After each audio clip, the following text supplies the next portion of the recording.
minutos.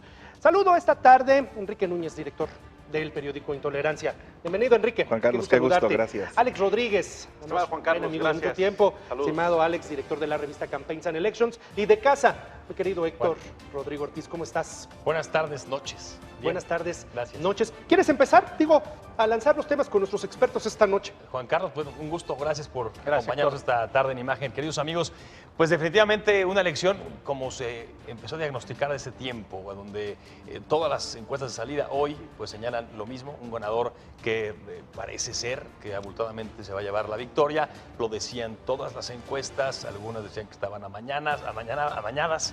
Creo que es una competencia muy distinta a la que vimos hace un año, incluso por la participación, aunque hoy no vamos a poder saber, hasta ahora, en este horario, no podemos saber cuál es la participación, pero sin duda se notó. Lo evidente fue que hubo menos participación que el año pasado. No sé qué opinan al respecto. Bueno, lo veíamos tal vez cuando asistías a las urnas, veías menos gente, menos afluencia. Hay quienes estiman que podría ser entre el 39 y 40% de participación, mucho menos que la proyección inicial, que se tenía prácticamente del 50%, según los cálculos en el Instituto Nacional Electoral. Lo que sí sabemos es que lo que se dijo en las encuestas, prácticamente en todas, aunque cambie el número, es un triunfador, que es Luis Miguel Barbosa, que ya se ha declarado como tal, y donde podemos deducir, si ustedes me lo permiten, dos cosas: una, que hay gobernador, y dos, que probablemente sí hay tiro para el 2021, porque los números a nivel nacional para Acción Nacional, aunque se pierden las dos gubernaturas, bueno, digo, se pierde una, la otra a las 6 de la tarde, tiempo de Baja California, podría comprobarse que se gana Aguascalientes, se gana el Congreso de Tamaulipas, se gana el Congreso de Quintana Roo y se gana el municipio de Durango. No todo fue tan malo para el Partido de Acción Nacional, aunque los dos estados que ya gobernaba se pierden o se perderán si sumo a Baja California. ¿Qué podría suceder con Enrique Cárdenas? Porque finalmente, digo, estar hablando de de haber obtenido una votación de 31.8% tampoco es nada, es decir, tampoco es poco significativo ese capital político que él logra en una campaña donde en 2 meses, por principio de cuentas, tiene que salir a la calle a que lo conozcan. ¿Para qué le podría alcanzar en la siguiente, Enrique? Mira, yo creo que hay que hacer un análisis desde 2 puntos, porque hay que analizar que, primero creo que hay que esperar para ver el cómputo final. Sabemos que ganó Barbosa, sabemos que Luis Miguel Barbosa será el próximo gobernador, pero yo creo que sí hay que analizar la diferencia, porque estamos hablando de 5 o 6 puntos de diferencia entre una encuestadora y otra. Por lo tanto, si se va a los 16 de los que habla Consulta Mitofsky, por ejemplo, 13 Mitofsky 13. y 16 BEAP. BEAP es el de 16. Si se va 18, ¿no? A 18. Sí, BEAP está dándole... diferencias. Las diferencias. BEAP le está dando de diferencia 18 puntos. 18 puntos contra 13 de Mitofsky. 13 de Consulta Mitofsky. Ese 13% sí debe hacer reflexionar de entrada al grupo de quien va a gobernar Puebla, en este caso por Morena, porque sí te hace ver que no era el 2-1 del que muchos nos hablaron y del que se insistió. Perdón que te interrumpa, me está diciendo la cabina que tenemos la encuesta de Mitofsky a la que están haciendo referencia. No sé si podamos verla. Tenemos la de Más Data en primer lugar, más data de otro buen amigo de Pepe Centeno, es los datos que arroja Más 16. Data. Esa es la que yo me refería. 16.1. 16.1% de diferencia de Miguel Barbosa sobre Enrique Cárdenas. Y regresando a lo de Consulta Mitofsky, decíamos 13 puntos. Entonces, esa sí debe ser un tema de reflexión, porque el 2-1 no existió. Los más de 20 puntos de los que nos hablaban, todo indica que no va a suceder. Sin embargo, es un triunfo inobjetable.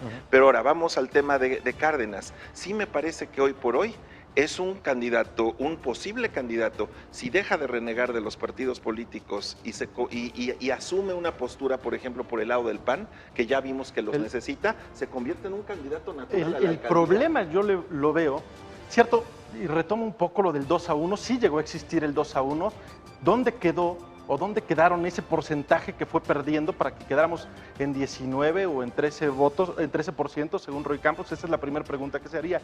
Y retomando también tu tema, Juan Carlos, ¿qué pasará con Enrique Cárdenas? El problema es no solamente que reniegue de los partidos, sino que él fue más lanzado por Movimiento Ciudadano.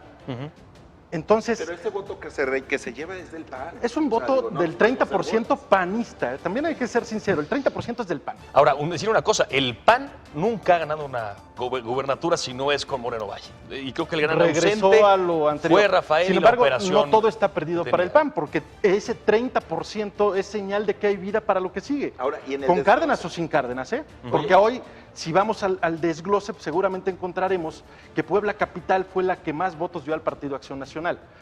Por ahí Sí, decían sin duda. que se pudo haber empatado en empate técnico, que incluso pudo haber 2% menos para Morena en la capital, en la ciudad de Puebla, lo que nos quiere decir que para el 2021 va a ser para los panistas la posición más apetitosa y más buscada, la presidencia municipal de Puebla. Oye. ¿Por qué? Porque hay competencia contra Morena. Es que si es eso, es decir, si en la zona, no Puebla Capital únicamente, si en la zona conurbada. metropolitana se habla de que hay un empate técnico entre Barbosa y Cárdenas en esta zona metropolitana, pues primero Morena tiene que pensar qué es lo que le está sucediendo hoy con sus El gobernantes análisis aquí. principal, y ahí es, si yo iba 2-1, ¿dónde quedaron ese tanto de votos, ese tanto % de votos que perdí en el camino hasta el 2 de junio? ¿Y por qué lo perdí? ¿Qué tengo que hacer para tratar de recuperar? Porque todo buen gobernante lo que aspira es a seguir ganando. Y hoy se gana, hoy se festeja, pero a partir de mañana Morena, Barbosa, el partido tendrán que pensar en la elección del 21. Y sabes una cosa, en el caso del PAN, el PAN tendrá que analizar cuánto realmente vale la pena seguir jugando con Cárdenas o si voltear, en este caso de la alcaldía, porque el tiempo corre muy rápido y en muy poco tiempo vendrá esa elección. Y entonces el PAN, si quiere sobrevivir, 2 años y medio. 2 años y medio, pero en 2 años y medio será la elección. Sí, claro. Y O sea, de hecho estamos en- hablando de que el en 2 próximo años año tiene a que haber estas candidato. alturas tienen que activarse quienes verdaderamente quieren. Y hay muchos nombres que ya se barajan, hay muchas cosas interesantes y sobre todo saber lo que estás perdiendo en las alcaldías de cada una de las Claro. cabeceras Que importantes ese es- del estado, ese ¿no? O es sea, lo de Claudia, lo de una realidad Manjane, total. lo de Norma Layón, o sea, son cosas que les debe empezar a hacer ruido, más la caída natural que va a venirse con López Obrador, que ya lo vimos, sin López Obrador en la boleta, aguas, ¿no? O sea, conectando un poco los puntos, fíjense, el tema de la poca participación, un tema que se tiene que achacar forzosamente a la falta de credibilidad de las instituciones, los partidos políticos concretamente. Pero además hablamos de las propias crisis de los partidos políticos. Incluso Morena, que hace un año ganó de una manera impresionante en todos lados, todavía le sirvió, le sumó para ganar hoy varias elecciones. Sin embargo, hay crisis de liderazgos, ¿no? Tanto en el PAN como en Morena, el resto de los partidos sin duda alguna también, pero digamos los dos líderes de hoy tendrán que formar cuadros porque de otra manera Pero es que seguirán ese es un perdiendo problema puntos. de la oposición del PRI y del PAN. Y que le da vida a Andrés Manuel López Obrador. Según las encuestas nacionales, López Obrador ha caído en 6 meses 15 puntos, o 10 puntos según los más que le más lo convenga. quieren, ¿no? En algunos tiene 70, en algunos tiene 60 puntos, que es muchísimo con los 14 o comparado con los 14 de Enrique Peña Nieto. El problema para los partidos es que no tienen caras nuevas que los representen y no tienen voceros certificados para decir, ok, Andrés Manuel está mal, ya está cayendo, pero me gusta este. Y mientras no trabajan en eso, como ocurrió en España, cuando tú ves las figuras del PP, de Ciudadanos, de PSOE, que son completamente nuevas a las de hace Sí, claro. ya ni 10 años, hace 3 años. Mientras eso no pasa en México es difícil. Otro problema de México es que las caras nuevas, como los gobernadores priistas que tuvieron, pues fueron peores que las caras viejas. Entonces hay una disyuntiva ahí en la que tienen que trabajar las oposiciones, pero en el caso de Puebla específico, el PAN podría tener vida para 2021 cuando se desmenucen esas cifras y cuando encuentre que en la ciudad de Puebla y en el área conurbada tal vez no perdieron como imaginaban en un inicio. Hay un paso previo, que el PAN primero tiene que reconstruirse. De entrada, o sea, sabemos, está dividido, un morenovallismo que todavía araña la posibilidad de colocar algunas de sus figuras. La presidenta obviamente es morenovallista, pero también el viejo panismo y el nuevo panismo, que no necesariamente es el morenovallista. Pero cómo se van a reintegrar, cómo se van a reagrupar, creo que les ha faltado una figura clave. porque al final Ana Teresa Aranda, que incluso ya levantó la mano para la próxima gubernatura, podemos hablar, pero no nos vemos en esa decisión de decir, como en su momento lo fue Paco Fraile, ¿no? Que al final era el pastor al que todos seguían. Hoy no lo tiene el PAN. El que tenían se murió el 24 de diciembre. Para preocupación de todo ese grupo político, la verdad es que se quedaron en una orfandad que hoy la vimos. Esta elección, esos 16, 13 o 18 puntos de diferencia tienen un significado o tendrían una explicación, mejor dicho. Rafael Moreno Valle, con y sin a final Moreno de Valle. Cuentas acabó cultivando un panismo fuerte, que estamos hablando de un 30% en una elección, cuando al inicio no llegábamos ni al 20%, cuando empezó esto de la elección extraordinaria. La gente sí acabó saliendo, hubo algunos errores de estrategia, en lo particular para un servidor no los gana Enrique Cárdenas y el PAN, sino que los deja en el camino Morena con estrategias fallidas y tal vez algunas notas que aunque parecieran tontas, que aunque parecieran tenían el afán de hacer perder votos a Cárdenas, acaban activando un panismo, sobre todo en la ciudad de Puebla, que se enoja y que sale el mero día, que sale hoy a votar o que salió hoy a votar y que te hace... En la zona metropolitana. Exactamente. Es la que exactamente, que es donde más se concentra el número de electores. Pero no alcanza, ¿no? No alcanza. Habrá que ver cuánta fue la participación, cuál es el porcentaje. Pero yo Yéndonos a números ese. Yo difiero de Alejandro en cuanto que haya sido los errores de Morena. Yo creo que la elección la pierde Cárdenas. Yo creo que Cárdenas tenía posibilidades para pelearla con mucho mayor fuerza y que no entendió que necesitaba a los partidos políticos. Y hoy, lo que vimos el día de hoy se lo demuestra. Pero hoy salió a votar el panismo, no por Cárdenas, sino salió en un voto de orgullo panista. El de si algo no entendió Cárdenas es que era candidato. Bueno, para empezar. También, ¿no? O sea, Cárdenas a lo mejor lo entendió muy tarde, no hizo un mal debate. No hizo un mal debate, tampoco fue extraordinario, es decir, no cambia el sentido del voto, sí activa cierto grupo de panistas, pero él entiende muy tarde qué es ser candidato, que la figura ciudadana pues no existe en México. Vaya, ni el Bronco era ciudadano realmente como tal, siempre fue un tipo de partido forjado en el PRI que sabía con quién se tenían que hacer tejes y manejes, y eso no lo entendió Cárdenas. Quien sí entendió su condición fue Luis Miguel Barbosa, que salió a administrar su ventaja. O sea, hizo una campaña para administrar su ventaja, para generar una percepción de que la elección estaba ganada, y de ahí fue que lo que decíamos, si no existieron los 20 puntos, si hoy mucha gente no salió a votar sin estar de acuerdo en Barbosa, fue porque dijeron ya para qué, ¿no? Al final lograron su cometido. Y 13 a 18 puntos, cualquiera de las dos opciones es inobjetable. Hay gobernador, no son 4 puntos que te pueden dar la posibilidad de salir a pelear y meterte a tribunales. No hay ni eso. Va a ganar con menos votos de los que con los que perdió. Sí, así es, así es. Me dicen que tenemos la encuesta de consulta Mitofsky de Roy Campos, que fue publicada hace unos momentos. Esta es la de consulta Mitofsky, que pone a Barbosa con 51%, contra los 37%, 37.4%, 14 puntos de diferencia, ¿no? Los que le quitó Alberto Jiménez Merino, que no hizo mal papel, porque eso esperaban menos de 10, ¿eh? Sí. El PRI está, parecía muerto, arriba de 10 era ganancia, y te lo platicaban los mismos estrategas de la campaña que venían por sacar más de 10 y darle algo muy poquito de vida al Partido Revolucionario Institucional. ¿Qué tanto afectan ustedes, qué opinan de las elecciones que ya no son concurrentes? Hoy es una muestra, es una elección extraordinaria, es sui generis, no existe normalmente una como estas y también eso puede derivar en que haya baja participación. Pero ¿qué tanto el hecho de que cuando sean elecciones a la gobernatura sean concurrentes con la federal? ¿Eso qué tanto afectará en la operación a gobernadores, por ejemplo? Que a final de cuentas los gobernadores, los candidatos, estarán sujetos a la suerte del candidato presidencial. ¿Sí? Y pasó el año anterior. Sí, claro. Yo no me explico cómo Cuitláhuac hubiera ganado en otra elección. Concurrente intermedia. Intermedia, la que sigue el 24, ¿no? Habrá... Sin presidente, yo creo que los que mandan son los candidatos a presidentes municipales. Sí, son los que mueven las tendencias. Exactamente, ¿no? Sí. Pero en el 24 ahí tendremos un problema porque van con la suerte y de la mano del candidato a presidente de la República. El desprestigio o prestigio que tenga tu presidente en el caso de Morena, ¿no? Ibas a decir, y se cortó la idea, pero pues es una idea que vale la pena decir, no se explica uno cómo Cuitláhuac en Veracruz. Cuauhtémoc pudo haber ganado, Cuitláhuac pudo haber ganado la elección anterior. Que no la ganaría nunca sin un López Obrador en la boleta. Sí, ¿no? Y ahí viene un problema para Morena. Es decir, Morena está sentado sus bases en una figura, Andrés Manuel López Obrador. tanto así que él busca estar en el 2021, hasta hoy, porque si sigue la curva hacia abajo, pues la pensará un poco más, de nueva cuenta en la boleta, para tratar de ganar esas nuevas gubernaturas. Con el refrendo, ¿no? Exactamente, en el refrendo. El problema es que no le alcanzara para el refrendo si sigue esta curva, repito, en descendente. Pero fíjate que ¿Qué pasará con Morena sin Andrés Manuel López Obrador? Es otra buena pregunta. Pero tú decías, son 15 puntos que comparados con los 14 con los que termina Peña Nieto son dramáticos.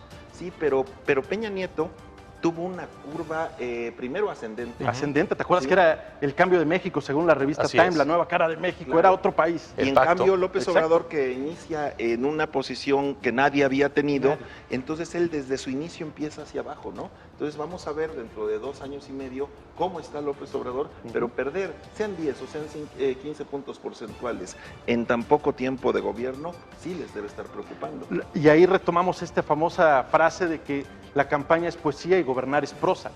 Ahí es donde ya no se encuentra y donde vemos la realidad del mexicano y del votante latinoamericano. Cada vez es más exigente y hoy le regalas una banqueta y mañana quiere la carretera. Y a final de cuentas siempre te va a calificar mal, sobre todo cuando pertenece a un partido político, cual sea que es el nombre. Ya hablamos del PAN y bueno, es importante también hablar del PRI, es decir, ¿qué va a pasar con el PRI? Lo que hoy sucede en esta elección, vaya, pues es inusitado para el Partido Revolucionario Institución. ¿Te acuerdas cuando en el 2010 hablábamos de si el PRI iba a cambiar de nombre, Sí. que si el PRI iba a desaparecer?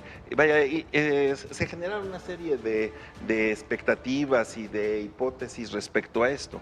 Yo creo que al final el PRI sí tiene una desventaja, que no tiene los 19 hasta 21 gobernadores que llegaron a tener cuando pierden la presidencia. Les va a costar más trabajo, creo que no va a desaparecer, pero sí creo que está destinado, cuando menos durante los próximos 12 años, a ser una tercera fuerza política y administrar, ser el fiel de la balanza en algunas circunstancias importantes en los estados y a nivel federal en sus congresos, ¿no? En el Senado, en donde su voto tenga una mayor valía. Fuera de eso, yo los veo muy complicados, salvo alguna excepción de una figura especial, yo no los veo ganando nuevamente gubernaturas en el corto plazo. Y a nivel local se ve interesante, por ejemplo, una figura como Rocío García Olmedo en el Congreso, que aporta de una manera importante con su experiencia y conocimiento en ciertos temas.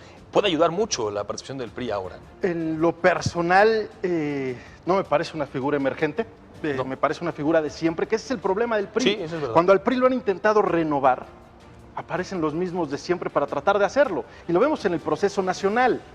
Narro quiere ser presidente del PRI, y ese es uno de los 2 máximos favoritos junto con Alito Moreno. Pero Alito Moreno ya fue gobernador, no es el mejor de los evaluados, el gobernador mejor evaluado del PRI es Claudio Pavlovich, y Quirino en Sinaloa, pero las figuras de siempre difícilmente logran rescatar. Y si lo aterrizamos en lo estatal, vemos exactamente a los mismos. Es decir, van a estar los Doher queriendo quedarse con el PRI, García Olmedo, Marín, donde quiera que ande a través de un emisario, los mismos de siempre queriendo rescatar. Es el gran perdedor de la jornada, no solamente en Puebla, sino en todos lados. En todos lados se queda en tercer lugar y no se ve qué se puede hacer con ello. Habrá que esperar este proceso interno que van a tener.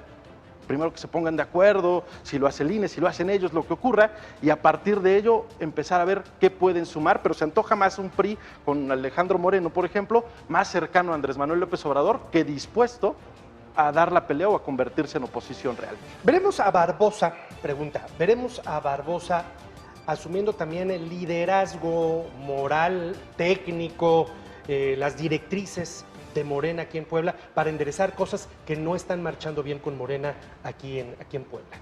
Pues mira, de entrada Luis Miguel Barbosa es un hombre que conoce muy bien las conformaciones de los partidos. Aunque él sea de nueva llegada a Morena, bueno, pues en el PRD tuvo siempre una participación muy importante. Creo que lo entiende y que él sabe que la subsistencia de Morena es un partido que no tiene liderazgos, al final lo sabemos, Sí. y que...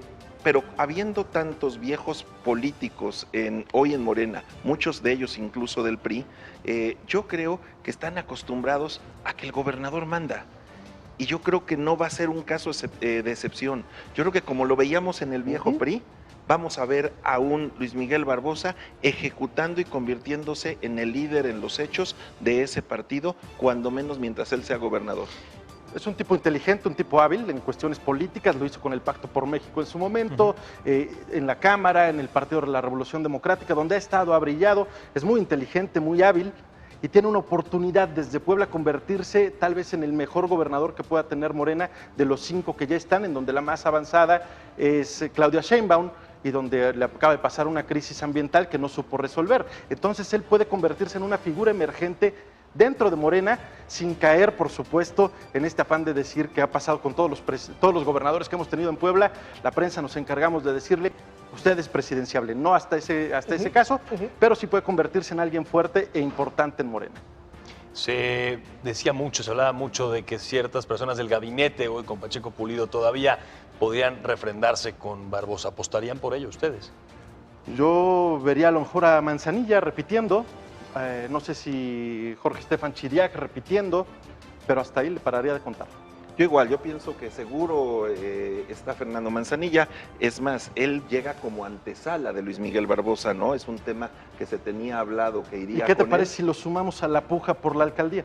Bueno, esa es la natural, ¿No? porque además ya se sabe. Digo, vamos futureando. Puede Además ya ser. le encontraron la fórmula a la no Claro. reelección que Sí. tanto le preocupa a Morena. La fórmula para la no reelección es el cambiar el género.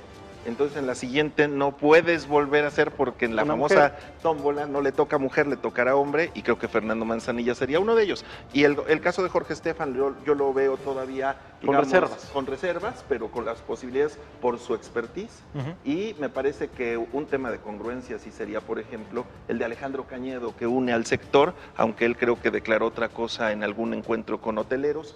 Pero fuera de eso, yo creo que sí vamos a ver una renovación muy amplia y por ahí alguna sorpresa. Me dice la cabina que vamos a terminar esta transmisión.